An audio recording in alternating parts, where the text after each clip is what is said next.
Bom, boa noite a todos. É um prazer chegarmos hoje à última atração do nosso evento e o nosso keynote speaker, professor Sanford Ikeda, com um tema absolutamente importante e alinhado à nossa temática geral deste evento, sobre as consequências indesejáveis do combate ao Covid-19, à pandemia.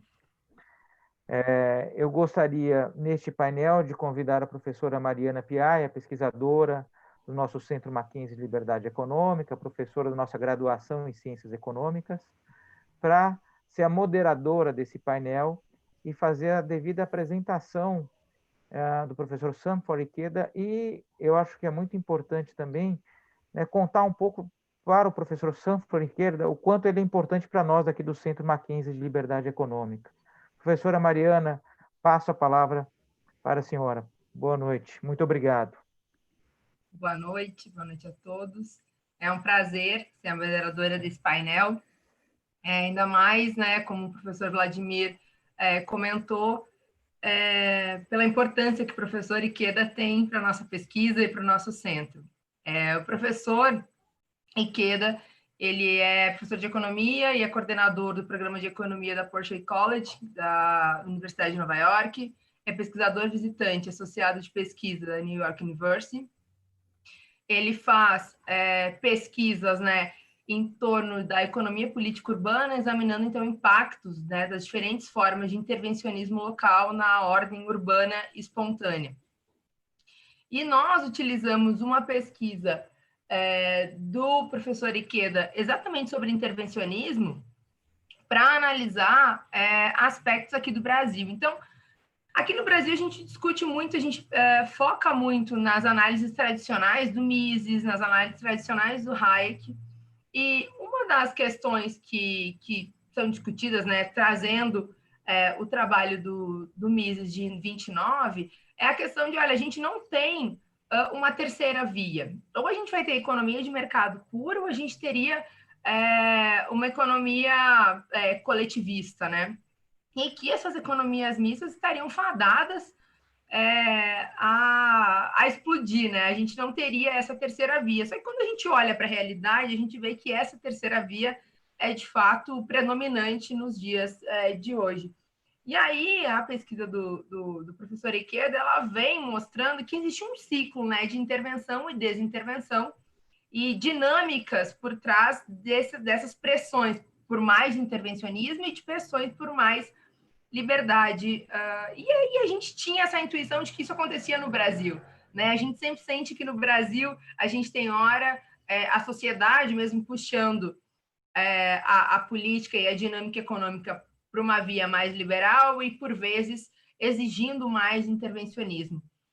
E a gente queria, então, compreender como essa dinâmica acontecia aqui no Brasil, e a pesquisa do professor Ikeda encaixou como uma luva e nos deu a luz, na verdade, A gente segue as diretrizes postas por ele para seguir na pesquisa. E o interessante é que a gente carinhosamente chama a pesquisa de Projeto Ikeda, que é uma pesquisa financiada pela Atlas Network. A pesquisa tem eu como a diretora, o professor Lucas Freire, Paulo Scarano, a professora Roberta Muramati e o professor Vladimir, dirigindo. Então, a gente criou como se fosse um grande guarda-chuva, e aí cada um de nós pesquisa mais numa área, então nós estamos juntando esforços para, então, construir essa grande análise da economia brasileira, do processo de redemocratização até os dias de hoje. Então, nós vamos analisar todos os ciclos políticos e tentar encaixar isso com os ciclos econômicos. A nossa pesquisa está em andamento, eu espero que logo nós tenhamos os resultados para apresentar para vocês. Então, dada toda essa história, eu estou muito ansiosa, assim, e nós conversamos como a gente gostaria de trazer o professor Ikeda para o Brasil, e nesse contexto de pandemia, nós conseguimos fazer nesse modelo online, mas eu espero que ele consiga futuramente estar em pessoa aqui no Brasil, para nos ajudar nessa pesquisa e para direcionar aí as nossos futuros projetos. Então, a gente está muito feliz, né, em conseguir trazer o professor para cá, especialmente nesse aspecto de pandemia, para o professor, então, falar sobre essa dinâmica da intervenção no enfrentamento do Covid-19, né, e analisar as consequências, então, dessas políticas públicas, o que elas podem gerar e o que a gente pode esperar de tudo isso. Obrigada, professor Ikeda, que tenhamos, então, uma boa palestra.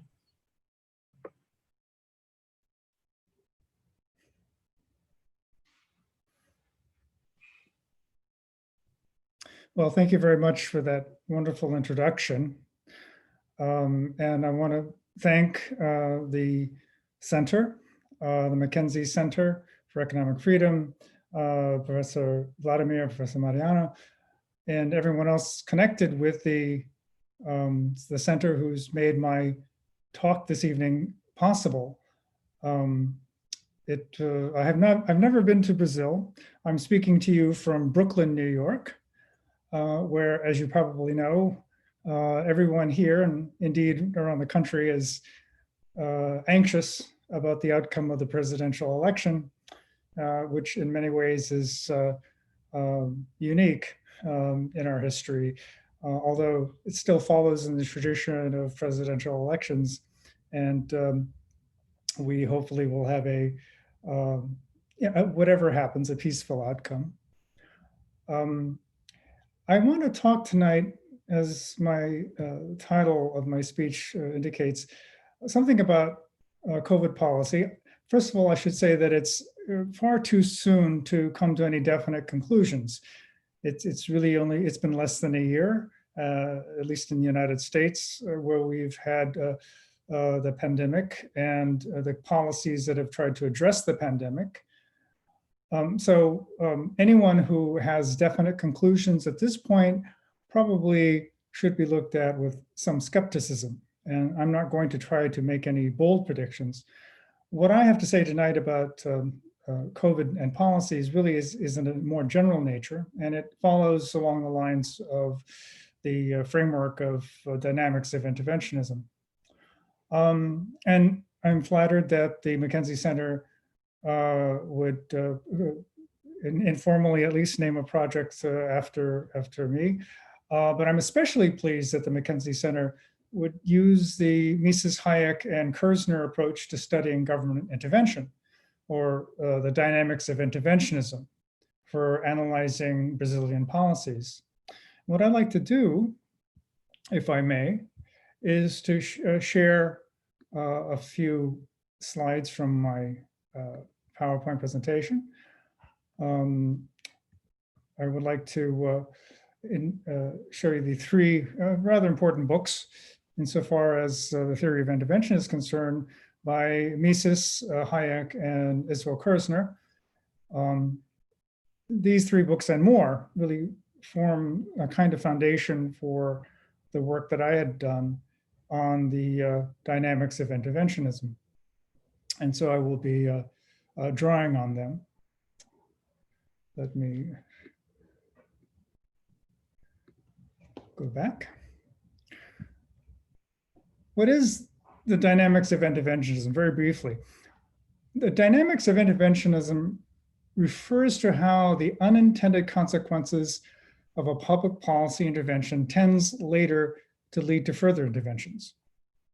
When a government tries to interfere with the market process, it encounters incentive problems in which self-interested public choosers behave opportunistically, and knowledge problems in which well-meaning but imperfectly informed public choosers create negative outcomes that they did not intend.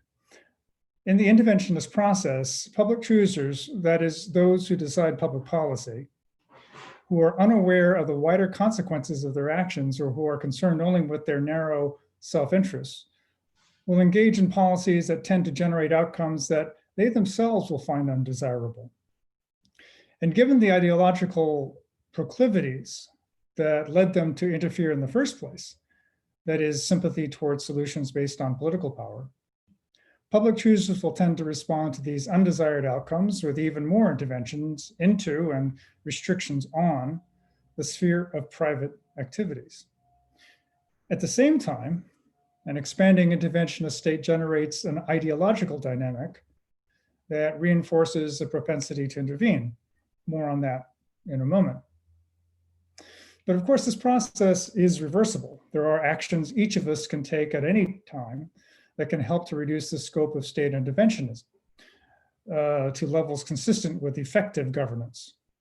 If it were not possible to reverse this process, then, as F.A. Hayek said in The Road to Serfdom, there would be little point in giving talks such as this or the activities of the Mackenzie Center.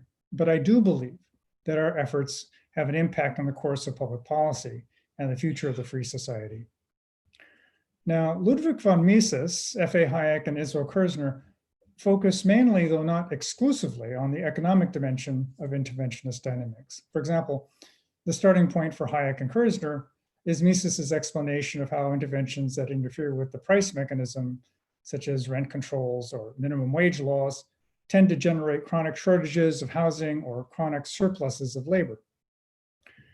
But they went further by arguing that these surpluses and shortages, even if policymakers' advocates of price controls was well meant, will typically be followed by further controls in related markets. And these additional controls will, if unchecked, generate over time a sequence of negative consequences, followed by further interventions that will spread throughout the economic system.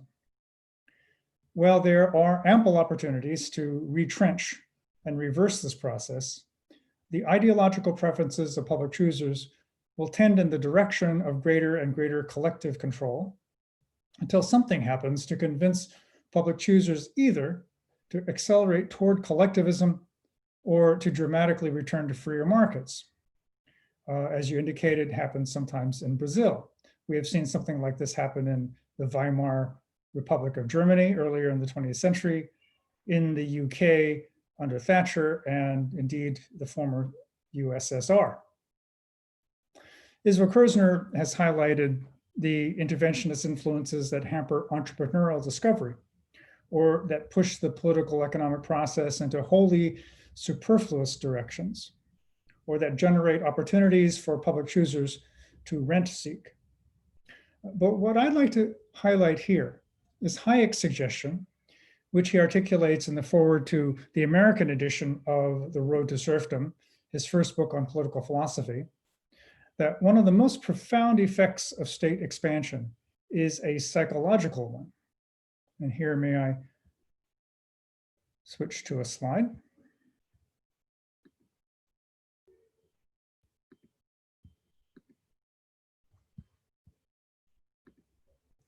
In The Road to Serfdom, Hayek says, the important point is that the political ideals of a people, its attitude toward authority, are as much the effect as the cause of the political institutions under which it lives.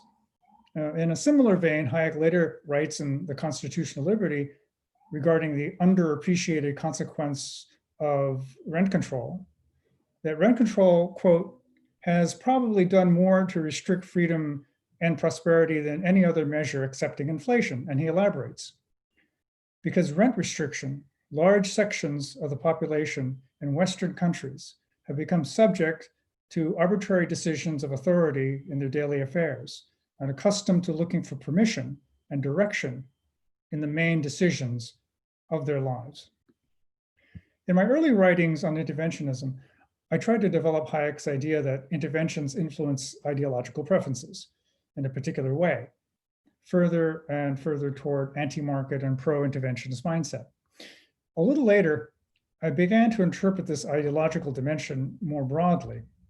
I found it useful to think of this psycho-ideological dynamic in terms of the social norms that can strengthen or weaken voluntary cooperation and expand or contract spontaneous orders. I'm thinking especially of norms that promote trust and trustworthiness, norms of reciprocity and fair play, which have always been recognized as vitally important to the success of people who daily engage in commercial or community oriented activities. These are the non-market foundations of the market process. They are important for economists in particular to acknowledge and to take into account, which they don't usually do, in order to fully understand how markets work. Just as government intervention can support or undermine the market process, government intervention can also support or undermine these non-market foundations of trust, trustworthiness, reciprocity, and fair play. How does this apply to COVID policies, and to what policies in particular? Before answering, I think it best to say something about what I've been working on for some time now. My main interest for the past 2 decades has been the role of cities in economic and cultural development.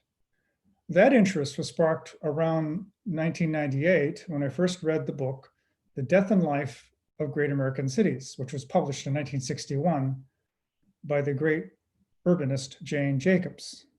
And let me share that slide with you.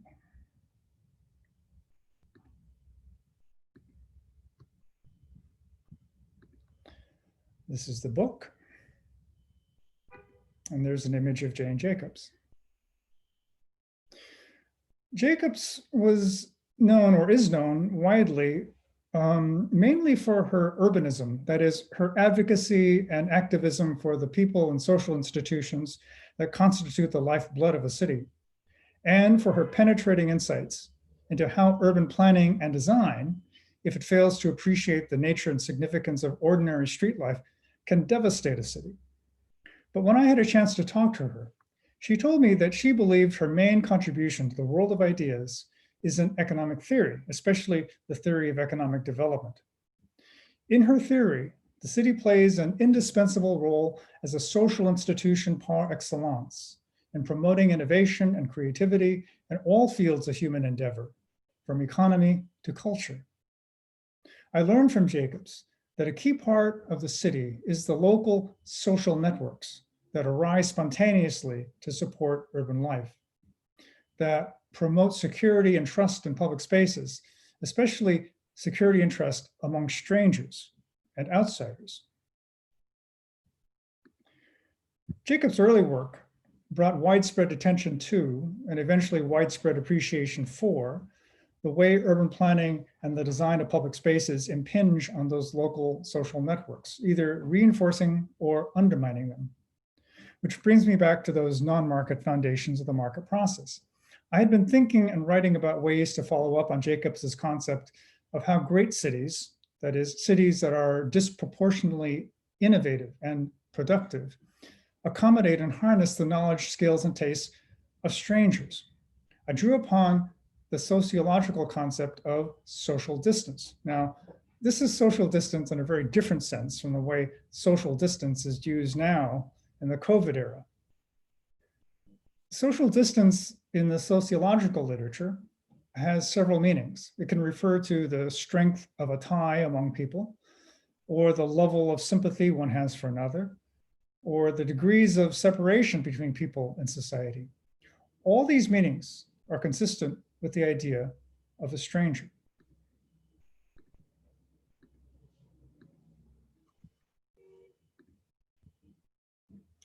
Jacobs writes about the importance of strangers in a great city. The principal places in which strangers do business together are big commercial cities. The cosmopolitanism of these cities is no accident. It's an instance of functional necessity becoming a cultural trait. To make mundane, everyday deals with strangers demands tolerance for people outside one's own background and personal preferences, and often enough, even respect for them as well. In order to accomplish this effective and creative mingling of strangers, people must tolerate new entrants into their various social networks. Although exclusivity and privacy have an important role in a big city, it is the ability of a city to attract and tolerate socially distant strangers that makes a city great, that enables it to turn the potentially conflicting diversities of millions of strangers into creative complementarities. As the sociologist Mark Groenevetter points out, it is through the weak ties that we form with people we don't know well that novel information enters into our social networks, and that novel information can then form pools of potentially valuable, exploitable opportunities. I believe, indeed, it is these opportunities created via the weak ties made with socially distant connections that Israel Kirzner's profit-seeking entrepreneur discovers and that then drives the market process. So the harder it is to connect with outsiders or form weak ties with the socially distant, the fewer the opportunities there will be to make discoveries that are radically creative and innovative. Instead of innovating, people will do just the same old thing more efficiently. They will build better mousetraps instead of inventing things like the computer mouse. I fear that fear and suspicion of the stranger, if it persists, then a great city will decline, as so many have throughout history, which may take years or decades to overcome, if ever.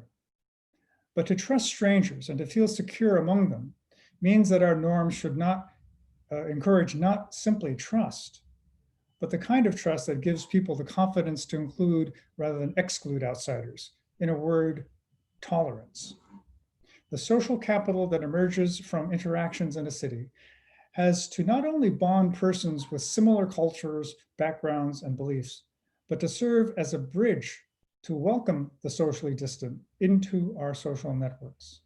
To use Robert Putnam's convenient terminology, social networks need to be bridging as well as bonding. So finally, what about COVID policies?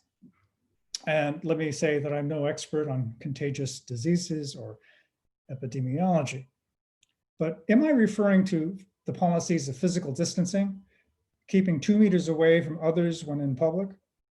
Am I referring to limiting public interaction only to those we know well? Reducing the seating capacities and reducing operating hours of restaurants, bars, and other public gathering places? Am I referring to capping the number of or forbidding guests at weddings, bar mitzvahs, and funerals? Or am I referring finally to lockdowns and stay-at-home orders? Indeed, I'm referring to all of these measures. As appropriate as any of these may or may not be for reducing the harms of the pandemic, they all, to different degrees, have a common negative consequence that will likely grow worse the longer physical distancing measures are in place.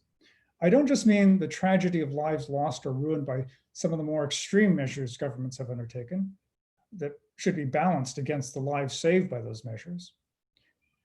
I mean a more subtle, unintended consequence that issues from some degree from all physical distancing policies.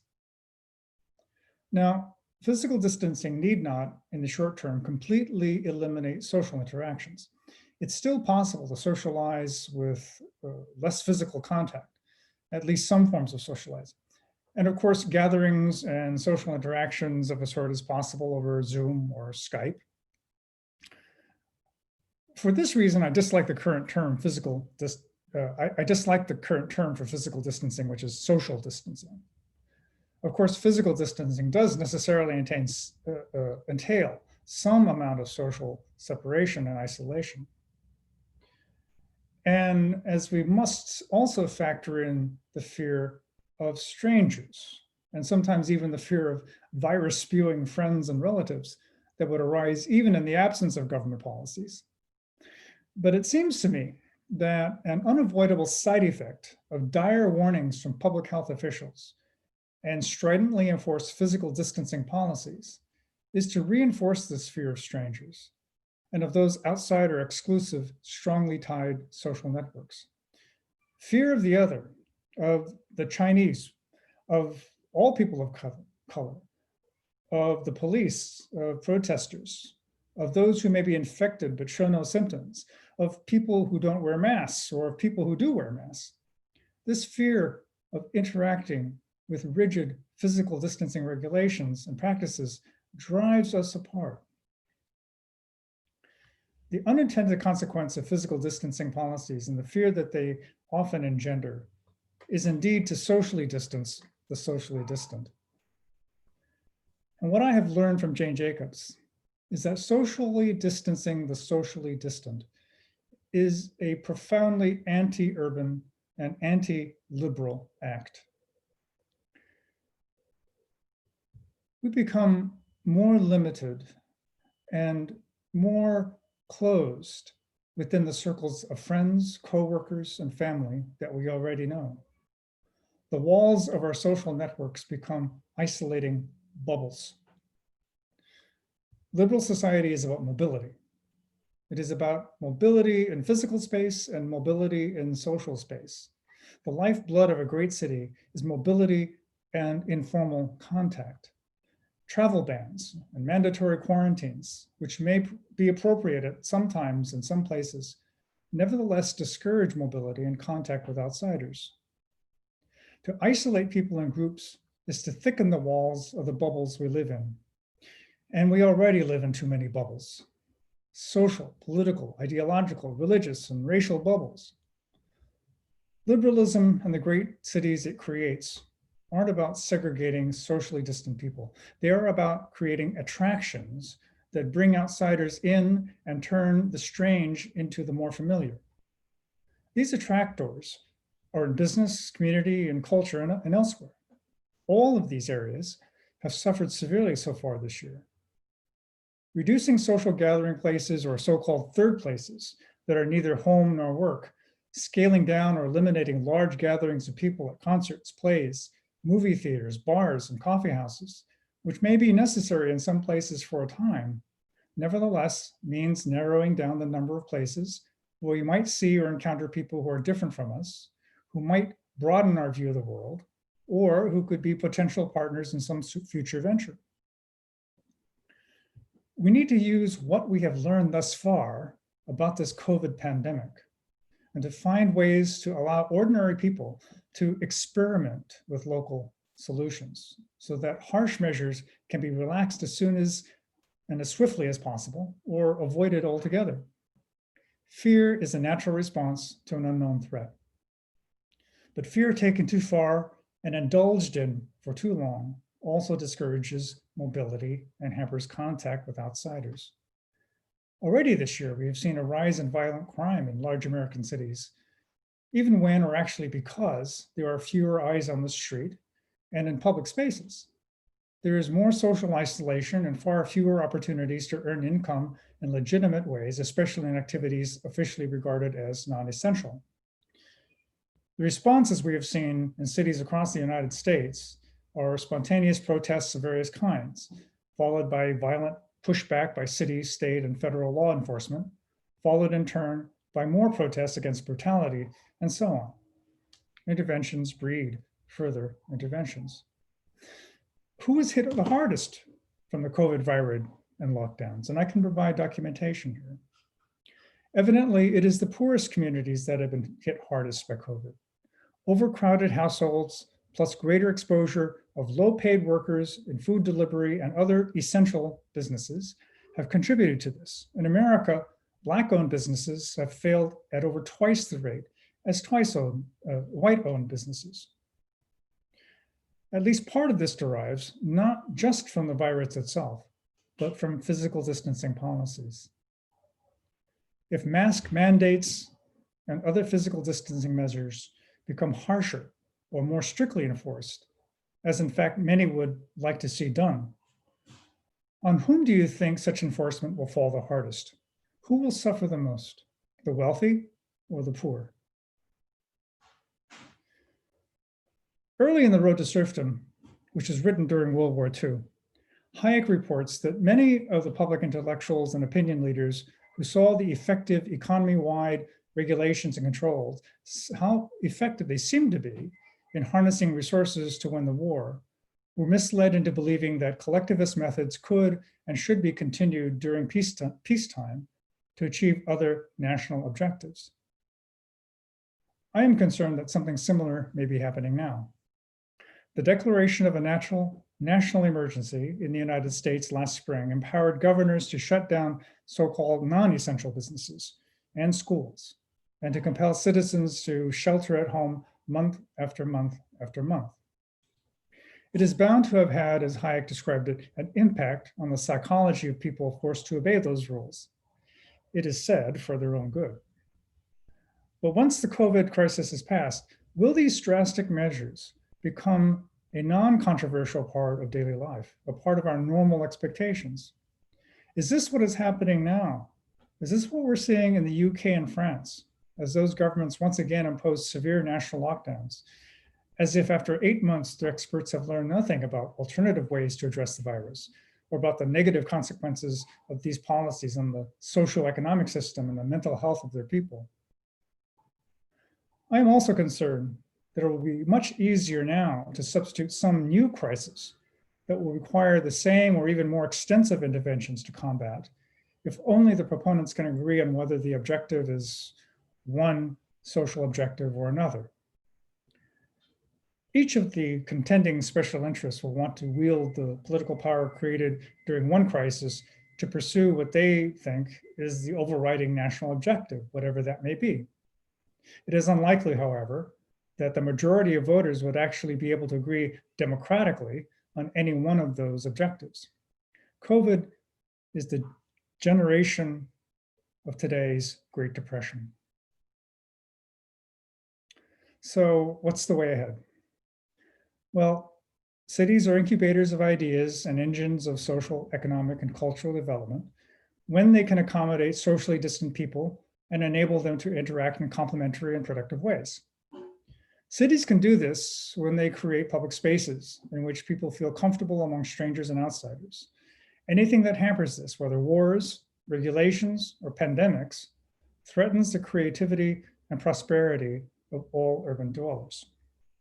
I believe that hard-hit cities, including New York, London, Sao Paulo, can come back very well from COVID if policymakers will liberalize land uses and permit experimentation with different ways of living, dining, doing business, and having fun. No one knows what that will look like, but that's actually a good thing. We need a way to minimize and to overcome fear and aversion if governments do liberalize regulations. I personally don't know how to overcome that fear, of course, and I would wager right now that nobody does. But I strongly suspect that if liberalization happens, that there will be multiple, currently unpredictable solutions that will emerge, each suited to its particular time and place. New York, London, and Sao Paulo don't need to be great again. They are each already great to the extent that the people who live in those cities are allowed the freedom to use their energies, their imaginations, and their resourcefulness to try crazy experiments. And if they are allowed to mingle with all the strangers who want to flock to our cities to be part of it. It's happened many times before. Under the right rules of the game, it will happen again.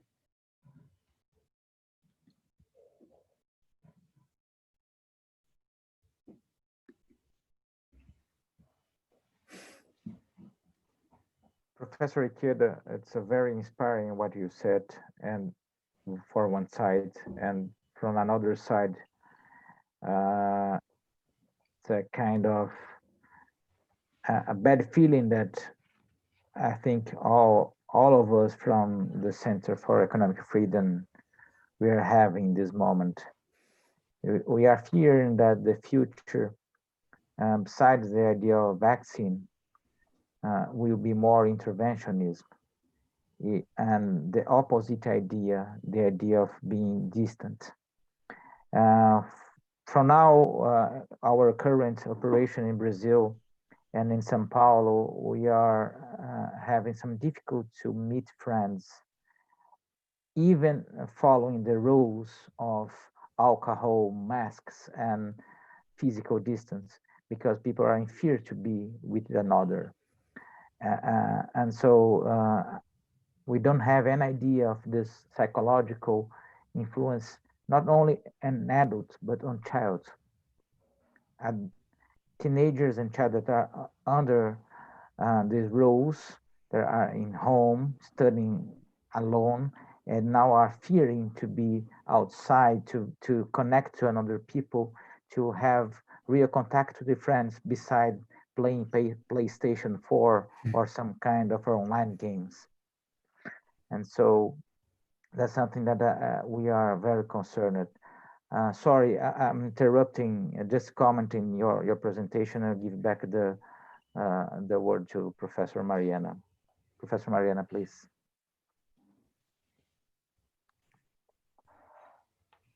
Olá, professor, muito obrigada pelas suas palavras. Nós temos algumas perguntas que foram feitas durante a sua palestra, e eu também vou usar do privilégio aqui para encaixar com algumas questões da nossa pesquisa e algumas dúvidas que surgiram, né, durante as nossas discussões.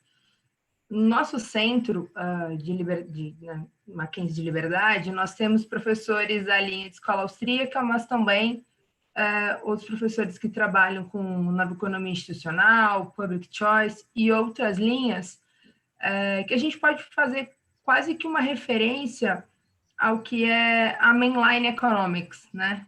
Que vamos juntando então com public choice e outras escolas de pensamento econômico.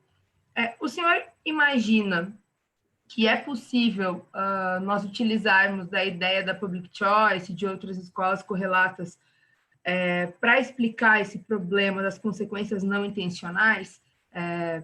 Conseguiríamos fazer uso dessas ideias de outras escolas também liberais de pensamento econômico para entender esse ciclo de intervenção e desintervenção? Obrigada.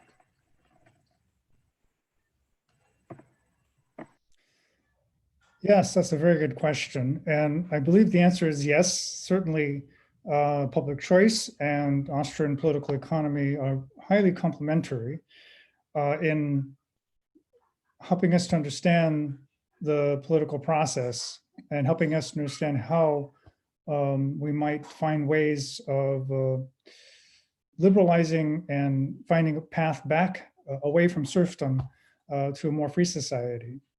As you probably know, I make a distinction, and it's probably a stronger distinction than is in fact warranted, but I think it's important, warranted in the sense of there's a diversity of approaches within public choice as well as Austrian political economy, but I think useful distinction in which public choice tends to emphasize the intentionality of the public choosers who want to use the existing rules in order to benefit themselves. Again, this is not always the case within public choice, but that is, I think, one interpretation of public choice. You have agents who act opportunistically, who take advantage of the system to benefit themselves. And of course, I'm not laying blame or trying to interpret this as in any ethical way, but this is simply the case. Whereas in the Austrian approach, again, in general, Mises and Hayek both assumed that the people engaged in public policy, the public choosers, are men and women of goodwill. So you recall that Hayek dedicated the road to serfdom to socialists of all parties. And by that, he meant not to be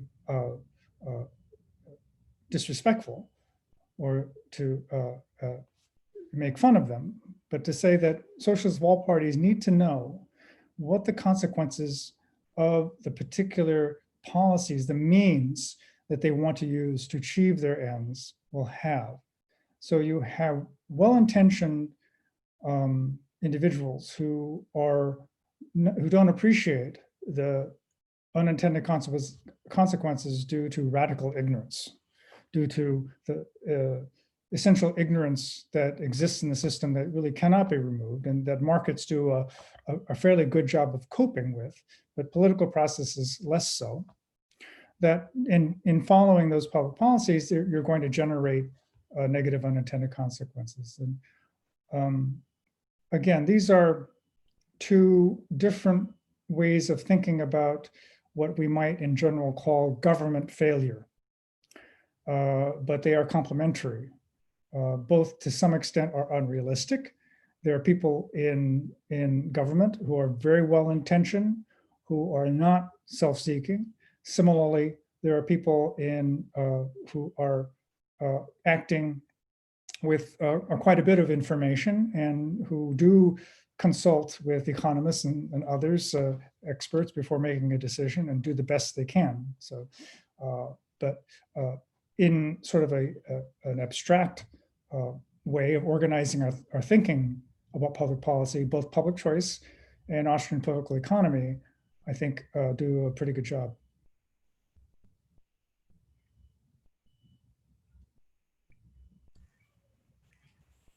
Obrigada. Temos mais uma pergunta que acredito que seja um pouquinho complicado de responder, mas seria quais as mudanças institucionais nós deveríamos ter desenhado para ter um ambiente mais pró-mercado, né?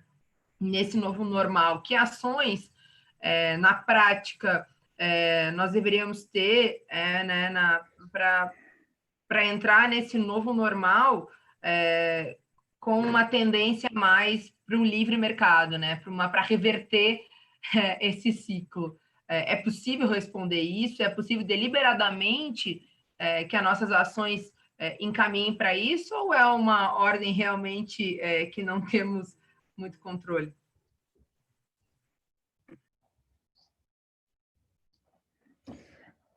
Oh, thank you. It's a good question. First of all, let me say, yes, we have control. There are things we can do. And if you look back in history, changes have been made, dramatic changes. Again, we look at the dissolution of the Soviet Union, which of course had its own problems afterwards, but it was certainly a liberalization that was taking place. And this actually preceded the actual fall. There were, as you recall, Gorbachev, the last leader of the Soviet Union, had already undertaken a lot of liberalizing reforms that his predecessors had actually begun. And similarly in Great Britain, as I alluded to earlier, under Thatcher, there were, after decades of Labour Party and quasi-socialist policies, was able to do quite dramatic things. So yeah, it is possible. Now, what those instances have in common, the Soviet Union, Great Britain, and I mentioned Weimar Germany earlier, which actually went the other way from a relatively liberal regime to one that was to National Socialism. What they have in common is that there's a point that's reached where there's a crisis. And so crisis, even the one we're in now, is an opportunity. So let me give you just an example. On the one hand, in New York City, we have a lot of public venues, such as restaurants, that have been shut down, that were shut down for months, and that a couple of months ago, the state and local governments allowed to reopen on a limited basis. And this is when the weather was still warm. At the same time, we have regulations and against extending restaurant tables into the public spaces like sidewalks and streets. This was forbidden. Or if it wasn't forbidden, took a long bureaucratic process to get the proper permits and so forth. But under the pressures of the pandemic, where many businesses were going to go under, and in fact, unfortunately, in my belief, half of the restaurants in New York City will probably go under before all this is over. But in order to sustain even what they have, they were allowed by the local government to build structures right out into the street, cutting into parking spaces. There weren't that many cars to be parked on the street at that time, so it was relatively practical to do this. But you see many more sidewalk and street level venues for dining. That's one almost, it's not a trivial example because I think a lot of people take advantage of that and enjoy it. But the crisis makes you as a public chooser, whether you're in government or a voter, realize that, well, the standard procedures for doing things are just too cumbersome.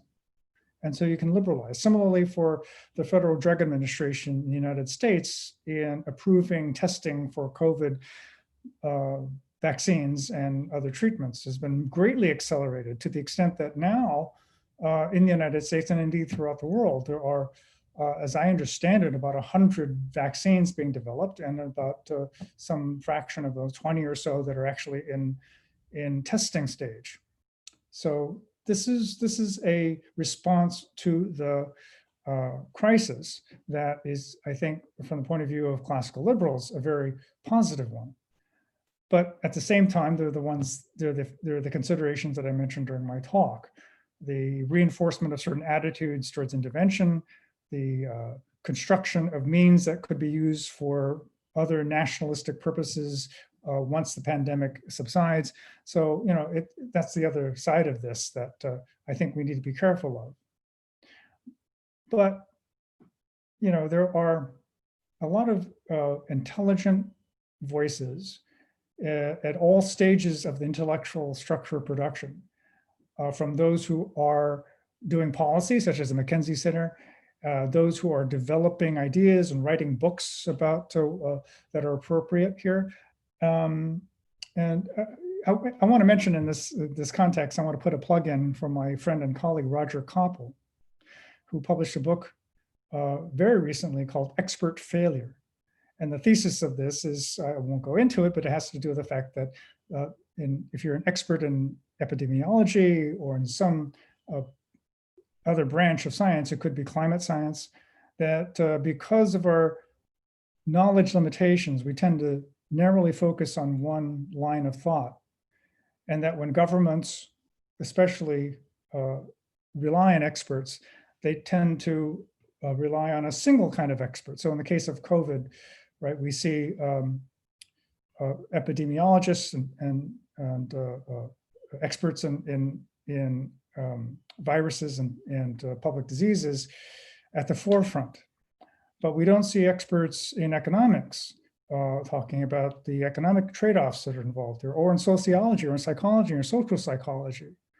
We're talking about different policies and their trade-offs.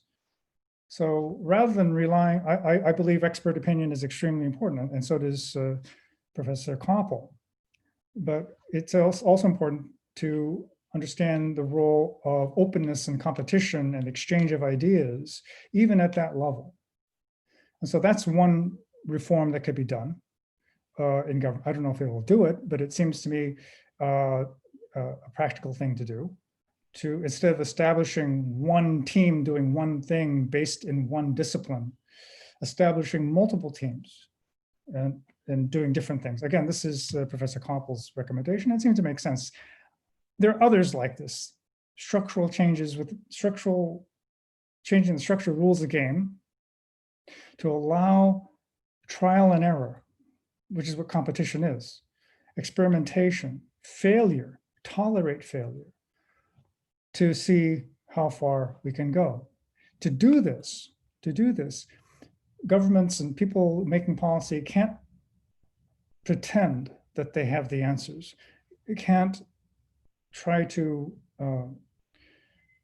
act as if they have sufficient knowledge. It would be, I think, it would be reassuring if, in fact, if we were heard from officials that, look, we're using all the data we have, the data are insufficient, and so forth, instead of saying, oh, there's a surge, or oh, there's a spike, we have to react to it, we have to do something to respond to this. And one lesson here is doing nothing, at least for a time, is an option.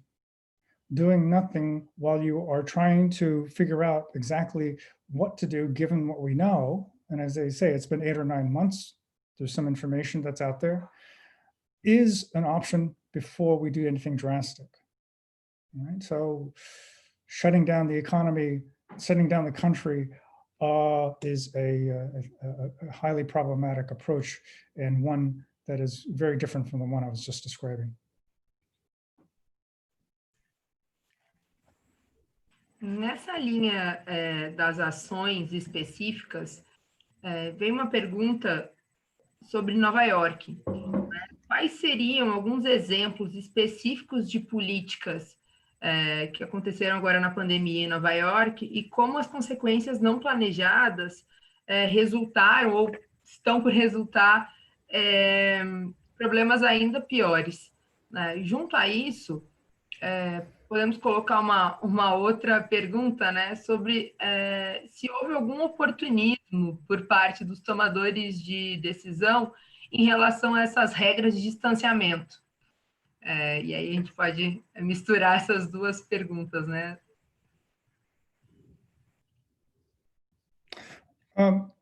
Thank you. About opportunism, I personally don't think that our public authorities, our politicians were acting opportunistic, especially initially. When the pandemic first started early in the spring, the dangers were unknown. The possible damage and death and destruction were great. We didn't know the probabilities, and so those measures, the stay-at-home measures, the mask wearing and closing of public venues, schools, it's hard to argue with that. Our central governments have the power to do that, and perhaps that's an occasion, if you believe that central government should exist and do those sorts of things, that's an occasion when it may be appropriate to do that. It is true, however, that certain politicians, or maybe many politicians, have taken advantage or have benefited from the public exposure that they've had. I'm not going to name names here, but I think we see people on television or hear them on radio every day giving talks, and I think initially, again, this is something that the public really felt comforted by, particularly if the spokesperson was calming and rational and reassuring rather than panicky. And in New York City and New York State, we had kind of both of those things. But to get to the other side, other part of this question, but what could be done in New York City? That's a good. I did mention the restaurants and so forth. We have a very, as far as I can see, I haven't traveled very much around the city, as you might imagine, since this happened. But from what I have seen, most of people you see in public, even walking outside on the street, do wear some kind of face covering. Now, with the exception of the police, who don't seem to wear it for whatever reasons they may give. But aside from that, I think most people do, and they are obedient to that mandate. And a lot of it too is simply self-interest. They don't want to get sick. And some of that is also altruistic, or they're thinking about others, or other regarding, maybe is a better way to put that. They don't want to get others sick just in case they happen to be and they don't know it. So I think that is a good response. I think that what other things could happen? How we use space now is going to change. Movie theaters, concert halls, all of that is shifting, and some of those shifts are within the existing constraints of regulations, but some of it won't be, like the restaurants, as I mentioned. They actually change the regulations or look the other way. What that's going to be, I really don't know. I haven't thought about speculating about that too much. I just, from what I've seen, it's hopefully going in the direction of more liberalized land use, transforming a restaurant into some other use that it is not specifically zoned for. I know you have zoning in Brazil. We have zoning in New York City as well, which prohibits certain uses from being done in particular places. I think we need to see relaxation of that so that people, again, can experiment and try out ideas. I'm sorry, I can't be more specific than that. If I think of something, another example, I'll chime in later, but that's all I can come up with right now.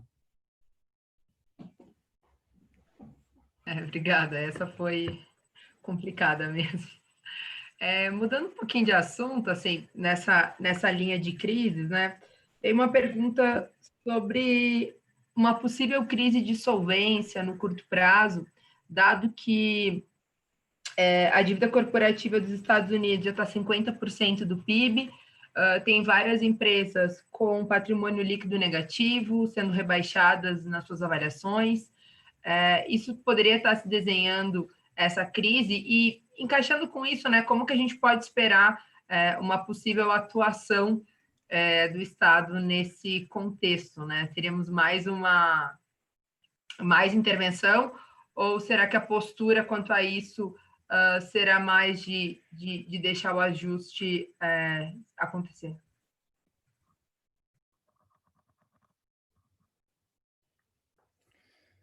Right. Well, that is another hard question. I'm not a monetary economist. I don't want to cop out on the question, but there are limits to what I know, and therefore what I should say. I'll probably end up saying more than I should. But I know there are going to be failures,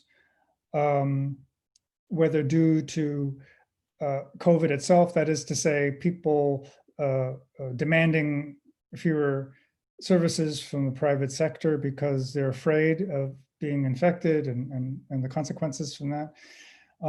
But also it's from the policies that are not very nuanced that will cause the bankruptcy of various businesses the longer this goes on.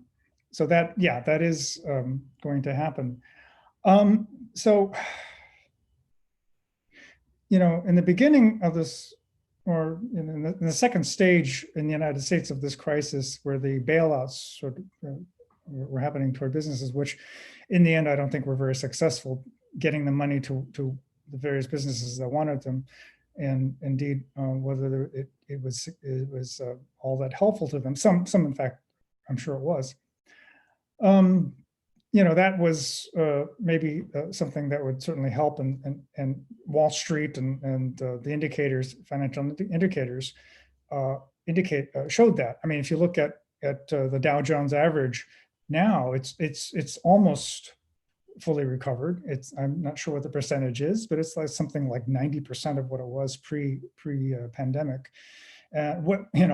Last week it crashed, and today markets are up again. So, it's going to be that way for a while.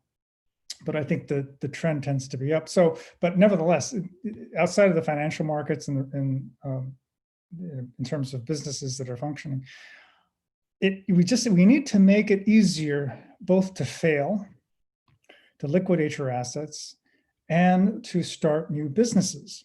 And starting a business, obviously there are many dimensions. I've never started a business, but I do know that there are obstacles in getting the various licenses and permissions, quite apart from finding spaces. There's in New York and especially there are in Manhattan in particular, there are a lot of vacancies. Again, if you allow different uses into areas, that could really help in a small way now, but perhaps larger later. So for example, in an area that is primarily residential, that forbids commercial activities, it could be a store, a coffee house, or some other public venue that would be structured in a way that would be safe for people to use under COVID, would be very difficult under normal regulations. So what needs to happen is what has happened with the restaurants, that is either adjusting the regulations, looking the other way, or giving exceptions to various uses. And to see how people are actually going to use those spaces. It's a mistake to try to predict what's going to happen or what should happen in a residential area. Maybe it should remain primarily residential. And so if you allow the spaces to be used for other uses, it won't happen. But you should at least try, right? Allow people to, use whatever capital they have to make a living in ways that maybe we haven't seen before, or, in ways that perhaps some people would think undesirable in their neighborhoods. So the level of tolerance for difference and change in that respect has to be increased, or at least brought back to what it was before. New York is successful, with all the problems it's had with immigrants and racial troubles, has been really successful in being tolerant of difference on the whole. And getting back to that, I think, is something we need to do, and I think it is possible. That's all for now. I should say one more thing about what the crisis, getting back to the previous question, what can be done? Before this all happened, micromobility was just creeping in to New York. I mean, we do have bicycles and city bikes and things like that are sanctioned by the government, that are private, but that have the government sanction. But we don't have electric motorbikes. We don't have mini bikes and things like that, which are now legal in other parts of the United States. And because there are a lot of interests that currently entrenched interests that want to keep that kind of thing out. But again, mobility is of the essence of great cities, and physical mobility is certainly a big part of that.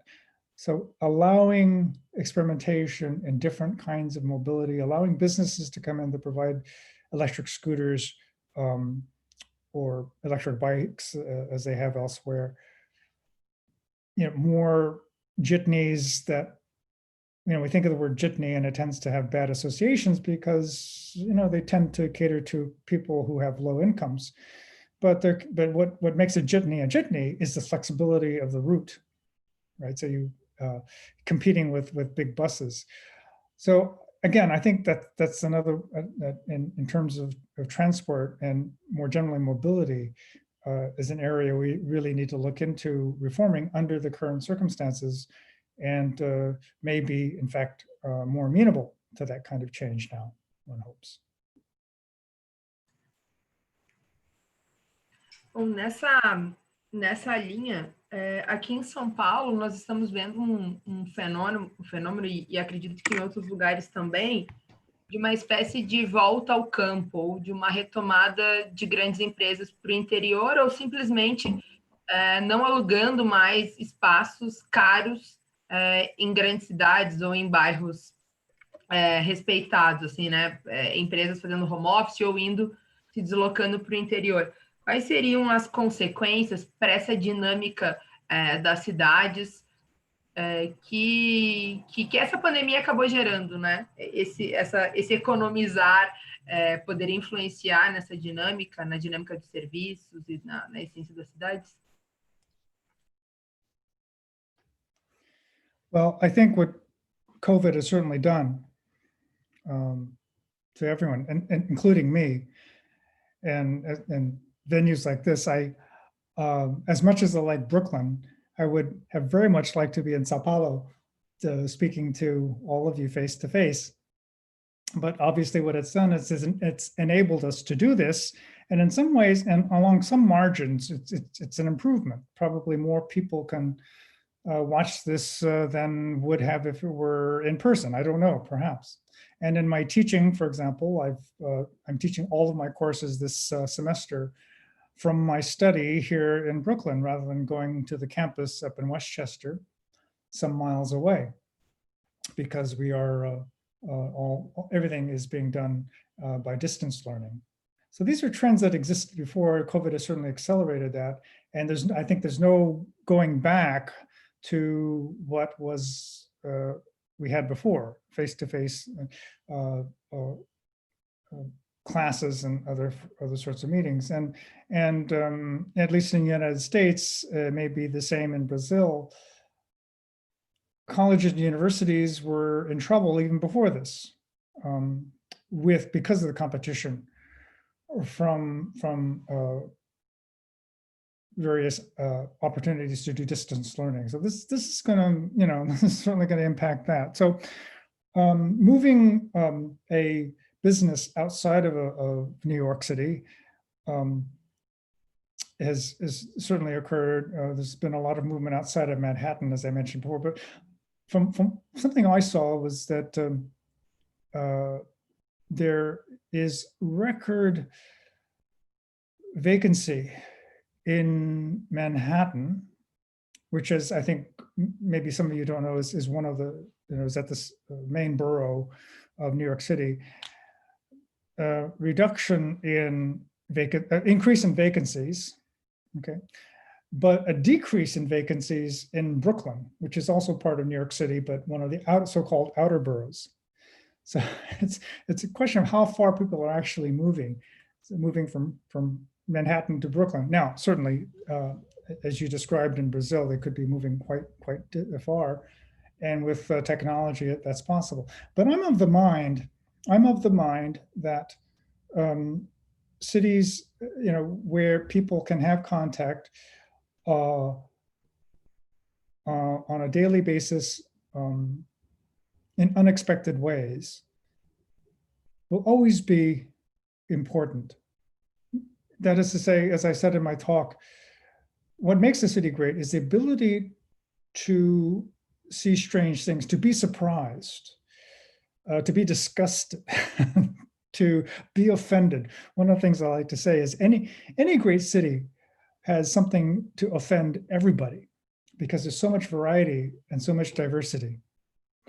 But it's from that variety and diversity, from that congestion, that creativity emerges. Why? Well, because people can experiment with the new information they get. Cities are, loud and noisy, and they're often dirty.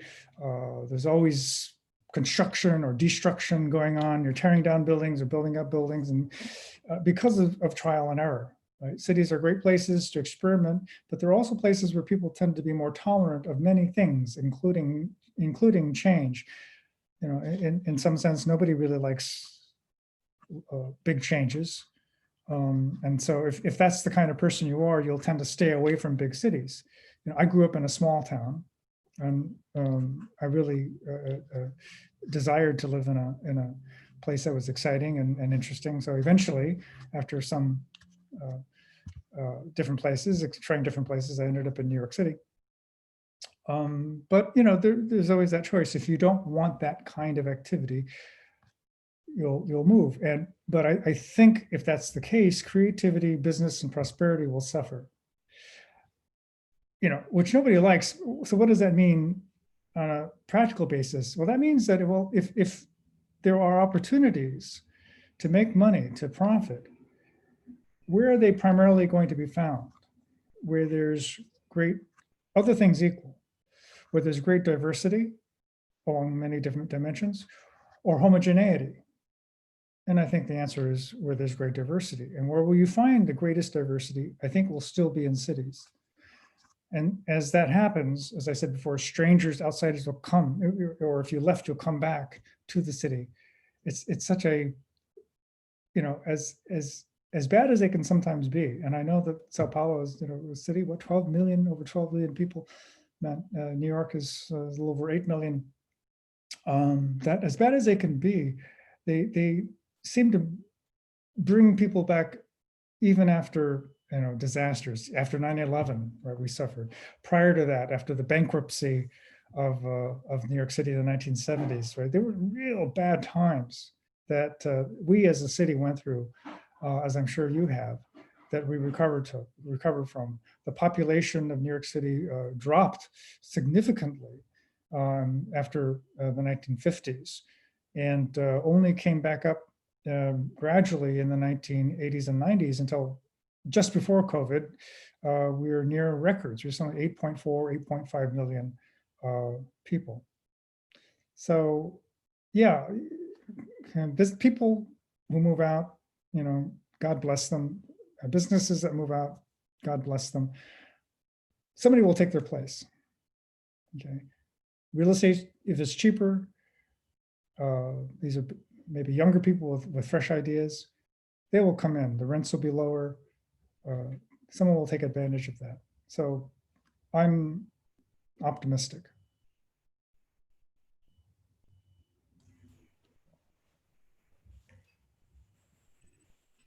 Obrigada por esse fechamento otimista, nos ajuda nesses tempos. Eu gostaria de agradecer e pedir para o professor Vladimir entrar e junto aqui conosco. Agradecer essa experiência, eu fiquei realmente muito contente em ouvir, né, uma palestra ao vivo e tirar as dúvidas. Espero que tenhamos outras oportunidades. Tem uma listinha aqui de perguntas mais direcionadas ao nosso projeto, mas acredito que a gente possa combinar outros momentos. Tenho certeza que o professor Vladimir vai conseguir fazer um arranjo para que você possa vir conhecer São Paulo e se juntar a nós num período aí para brilhantar nossa pesquisa. Muito obrigado, professora Mariana. Well, Professor Ikeda, por favor. Acho que o senhor ia falar e eu acabei interrompendo. no, not at all. I just wanted to thank you for those wonderful questions and interpreting those wonderful questions. Eu queria agradecer, antes de qualquer coisa, a equipe novamente que abriu o evento hoje agradecendo. Eu quero encerrar agradecendo o dia de hoje. Amanhã, novamente, temos o segundo dia do Fórum Mackenzie de Liberdade Econômica. Eu queria agradecer aos moderadores das sessões, né, professores, egressos dos nossos programas de pós-graduação, a equipe que me ajudou aqui diretamente, Alan, Julian e Mariângela. E, professor Ikeda, eu gostaria que esse contato fosse o primeiro de vários. Não só esse contato físico de palestra, mas de oportunidades futuras da gente trocar ideias sobre pesquisa e campos em comum, não porque o nosso projeto, internamente conhecido como Projeto Ikeda, mas porque compartilhamos uma visão muito parecida e temos questões muito semelhantes que podemos produzir em conjunto, não digo só numa visão de curto prazo, mas num diálogo aí ao longo dos próximos anos, torcendo para que, uma vez restabelecido o contato físico, possamos ter essa troca pessoalmente, além dos meios de comunicação que agora facilitam a nossa vida. E eu queria agradecer a todo o público por ter participado o dia de hoje do evento e ter ficado conosco até esse horário.